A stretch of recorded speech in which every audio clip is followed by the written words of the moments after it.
Well, it's time. Here we have Sub Rosa.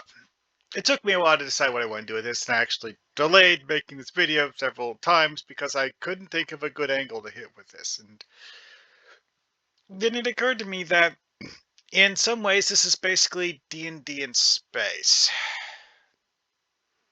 Yeah, it's weird like that. Anyways, so I'm going to go through the parts that are easy to understand and make sense, and then get on to the part that doesn't make sense and kind of sort of semi ruins the episode. Oy. Anyway, so what do we have?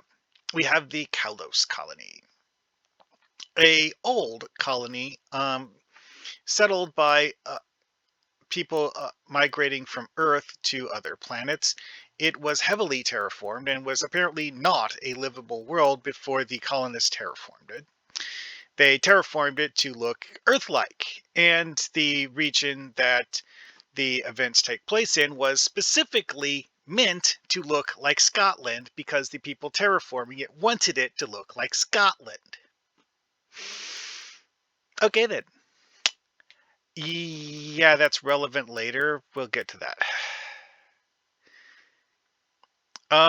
They actually have Glamis Castle as a plot point here. It is not something they recreated on Caldos. It is, however, something that gets brought up because the governor of Caldos, who is not human and was not born on Earth, had visited Glamis Castle and thought it was great and liked the way it looked. Yes, the Maturin guy, that guy. We'll get to him later. Now, one thing that's notable about Glamis Castle is that the architectural style of Glamis Castle in real life, which, yes, this is a Wikipedia page. This is not a Memory Alpha page talking about Star Trek The Next Generation. No, this is Wikipedia showing us what the actual Glamis Castle looks like. Which, if we look here, yeah, this has a surprisingly similar aesthetic to what we see on the real Glamis Castle. One-for-one recreation, no, but, same basic style. And this is part of the colony. Honestly, we don't get a huge bit about the colony. They do the usual thing with, like, showing some of the things at the colony, mostly the insides of buildings. Lots of shots of insides of buildings. And the graveyard. They did shoot several scenes in the graveyard, not just one. So, yeah. Maturin. Do a quick thing on him. This is the guy who was the governor at the time that Picard got there. The colony, however, is old enough that, he's not one of the original colonists. He's just some guy who currently lives there. What race is he? No one knows. That was not important enough for people to even bother mentioning it. He's intentionally like a vague alien because they didn't actually think about what race they wanted him to be. Just made him a random alien. Kind of looks different. Personally, I think he looks kind of like Xindi, but, he's not really meant to look like Xindi, because the Xindi didn't exist yet. Yeah, Xindi for Star Trek Enterprise. This was from TNG. So, Maturin, not meant to be Xindi, even if he looks like one. He's not really an important character, but it's interesting for a context thing, since this is a Federation colony world, and it's actually a colony world that has enough population to have proper bureaucracy in place. Because, in the year 2370, he was the governor of Caldos Colony. What year did they say that Caldos was founded as a colony? Sometime prior to 2270. Yeah, that's vague as hell. And Beverly Howard / Crusher, because We know her as Beverly Crusher in TNG, but before she got married to Jack Crusher, she was actually named Beverly Howard.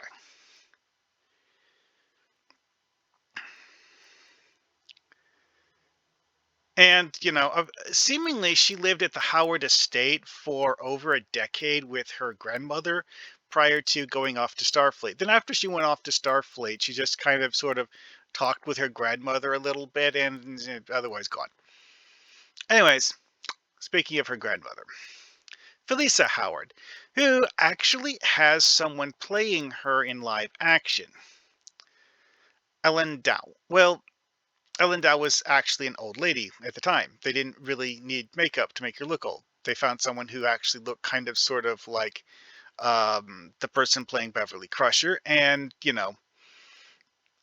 anyway, as a character, they have several very odd things they say about her. They mentioned that she was a healer. Not in a medical sense way, in an herbal therapy kind of way. Realistically, with the United Federation of Planets, I would personally suspect that the herbal therapy kind of thing, they would just, have better documentation of good herbal therapy remedies and not, actually have it as well. That's actually one thing that gets mentioned in season 1 of the Next Generation is that Beverly Crusher actually learned how to make herbal remedies out of certain kinds of plants as part of her learning how to be a doctor, which doesn't come up often because most of the time she's in sick bay where she does not have the plants around her needed to make herbal remedies. So while it's something she kind of sort of knows how to do, it's not something she personally does on a regular basis. Felisa Howard apparently did, but she's living on Caldo's colony, where she has a garden where she can grow plants to use in herbal remedies. So, that's the thing. Anyways, why did Beverly's parents die? We don't know. That was literally not an important thing. Also, they mentioned this in Arsenal of Freedom when they're talking about Beverly's backstory, which is also the episode where we find out that Beverly knows how to do herbal remedies. Despite the fact that she's using plants that she found on Minos in order to make herbal remedies, and it's not a human colony world, so none of the plants is from Earth. They're theoretically alien plants that Beverly's never seen before. She just scans them with a tricorder to find one that had the right biochemistry to make into an herbal remedy, apparently. You know what? As much of a magic tech thing as tricorders are, that's a valid way of using one. Because it's not... She actually does, like, properly scan them, so, whatever. Anyways, moving on.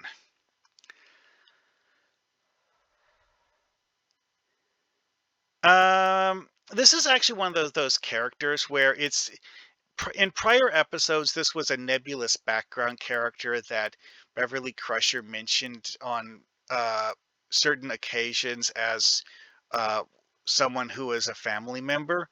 In this episode, she actually dies. The reason why Beverly Crusher is coming to Caldos is for Felisa's funeral.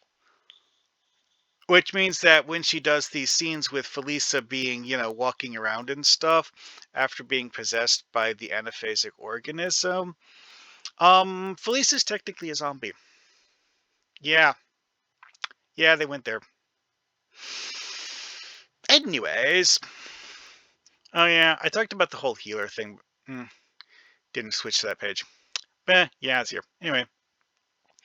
Again, it's just like a different way of talking about medical personnel, except that it's a certain category of medicine where you just do things to make people feel better and hope that they'll get healthier as a result of you doing things. Oh, another interesting thing about Felisa Howard is that she actually kept paper books as journals. I first personally find these to be suspiciously neat, and it feels like the sort of thing where someone did multiple draft copies before transcribing it into the book. Yes, I am speaking from personal experience. Anyways, moving on. The main thing in the episode was, in fact, the titular anaphasic organism. And I'll just go over the basics. Ronin is someone who has been on Earth since at least 1647. I don't remember exactly how they established that in the episode, but it's one of those things where they're doing, like, detective work and like, oh, wait a second. Here's the thing. Most of the stuff takes place on Caldos.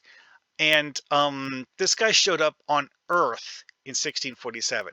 They didn't find him on Caldos as part of colonizing Caldos. No, no, no, no. They took him from Glasgow to Caldos.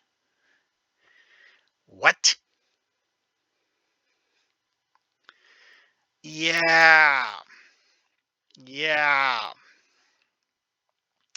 That's one of those things that's kind of, shall we say, not well explained. That's being nice about it. Anyways, anaphasic organisms are not beings made of flesh and blood, the same as humanoids, as you can see from the cloud of green mist. Yeah. One of the things that's interesting about Ronin's personality and character as an individual is that he kind of sort of does the vampire thing where he tries to be suave and charming, but at the end of the day, he treats humans like blood bags. His entire reason for having relationships with humans is to make them his thralls, and while it does give the human who is his thrall a, pleasant, comfortable life, they're still his thrall, and to a certain extent lose the ability to think for themselves. That's an interesting thing about this, is that Ronin was actually, causing people to stop being themselves. Although, he wasn't being, cruel to them. Having them live long, healthy, happy lives was simply what benefited Ronin most. Yeah. This is one of the things where it kind of goes with the whole like vampire thing, is that vampires are nice to humans because talking the humans into obeying the vampires makes life easy for the vampires if they don't have to fight the humans to force the humans to play along. That's the whole like vampire shtick thing with being nice to people, is that they're just using it to trick you into doing as they say. And that's exactly what Ronin does, is that he's nice to you in order to trick you into thinking he's not a threat and let him have his way with you. And this is what Ronin was trying to do with Beverly Crusher, is as he was trying to make her into his thrall so that she would lose the ability to, live without him. And he would be able to use her as a meat puppet for the rest of her life. One of the things that's really, really not well explained in this is the exact amount of time that Ronin was using Felisa Howard as a meat puppet. Because he was not able to use Beverly Crusher's mother as a meat puppet because of the fact that, well, one, it's seemingly indicated that he needs to use women of a specific bloodline as meat puppets, although they don't make an attempt to explain why it needs to be people in the Howard family. Because again, if it was a genetic trait, wouldn't there be the chance that the genetic trait wouldn't be inherited by every subsequent generation? Because like let's use the whole like how he causes them to appear to have green eyes while he's possessing them. Why has it changed their eye color? No one knows. Could just be that there's just like a subtle glow of anaphasic energy in their irises that creates an optical illusion that their eyes are green. Could be an explanation, sure. Because having it physically change the color of their eyes is weird. Although this is Star Trek and weirder things have happened. Like Geordi being turned into a frog person. That happened. Anyways, so now we're getting into the part about this that gets awkward and strange. Let's go on with it. We have the anaphasic candle. Or, okay, sorry. This is about the anaphasic life forms thing. It's like people mention them more often than we actually see them. Because after this episode, they became kind of sort of like a boogeyman that people would bring up when they wanted to talk about non-human entities that could be malevolent and cause trouble. And we almost never saw them. Like, the only time they actually had one show up was when they did a Lower Decks episode where they had an anaphasic life form who got to be a troublemaker, but wasn't actually evil in the sense that Ronin is. The anaphasic life form in that episode is like, you know what? If I can just sit here and subsist off of energy from the station power stuff, I don't need to possess people. Which was, yeah, that was Clem. Clem got animated. Oh, wait, here's the Howard family channel. Clem got animated in a way that makes him kind of sort of like have a face, even when he's the green gas cloud. But yeah, it's like they basically came up with a way of having Clem stay in green gas cloud form and not dissipate. Because that's the thing with anaphasic life forms, is that the reason why the Howard family candle exists is so that Ronin has something he can use to contain his essence so that he won't dissipate when he doesn't have a human host. Beverly had to find and light the Howard family candle for Ronin to be able to possess her and try to make her his familiar or whatever. Because, that's actually one of the things they mention is that there's some sort of a bonding process that Ronin does to people so that he can live inside their bodies. And once he's done the whole bonding process thing, he can, do like this ghostly apparition thing at will, where he looks like he's standing outside their body, but he's really, living inside their body and will just like go back to being hiding inside them anytime he releases himself and his physical form dissipates. And, that's kind of sort of the thing they did with Clem, is that they gave him something that he could use as a way to maintain his existence and not, die by dissipating, which is one of the things they mentioned about anaphasic energy, is that it's something rarely seen because it's not fundamentally stable. Which, yeah, it's like the main thing we saw it with was anaphasic life forms because of just how unstable anaphasic energy normally is. Is that in certain circumstances it can continue to exist on its own, but most circumstances it can't.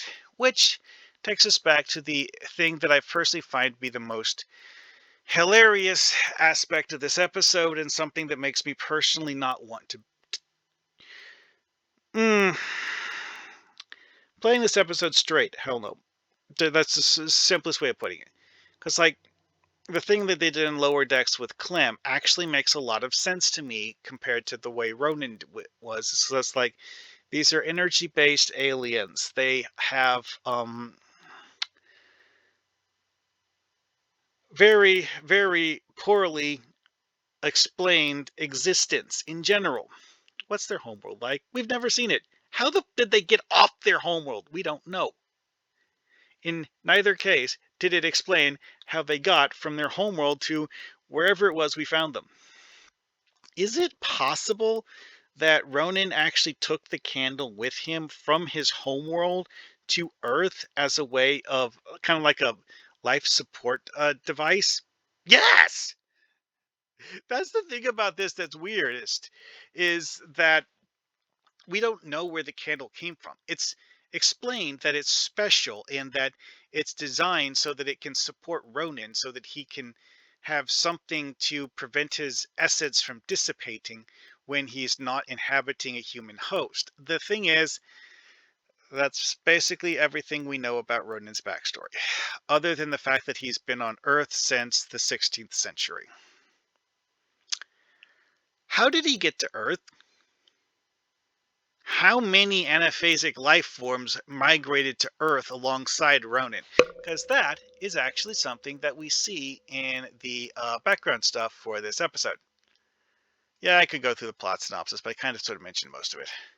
Because like Ronin did do some creepy, spooky stuff as part of his "I'm not a ghost" routine, like that. But most of the stuff in the episode is just like talking about Ronin, how he got here, and all that stuff. Here's the part that I find interesting in the background stuff. The original spec script was that there have been aliens throughout history on Earth who had possessed people, and they were responsible for much of what we call supernatural paranormal events, which suggests that the writing team meant for Ronin to be one of several anaphasic life forms on Earth and not a single unique entity. Interesting idea. That is something that's actually like serious meat for having a TTRPG thing dealing with this, because of the fact that having that kind of an entity on Earth raises a whole lot of questions about that I mentioned earlier. It's like, how did he get here? How many others are there? Also, how does this species reproduce? Because, um, that's literally never been talked about ever. And it's something that I think would be fun for a TTRPG to explore. Anyways, see you guys later.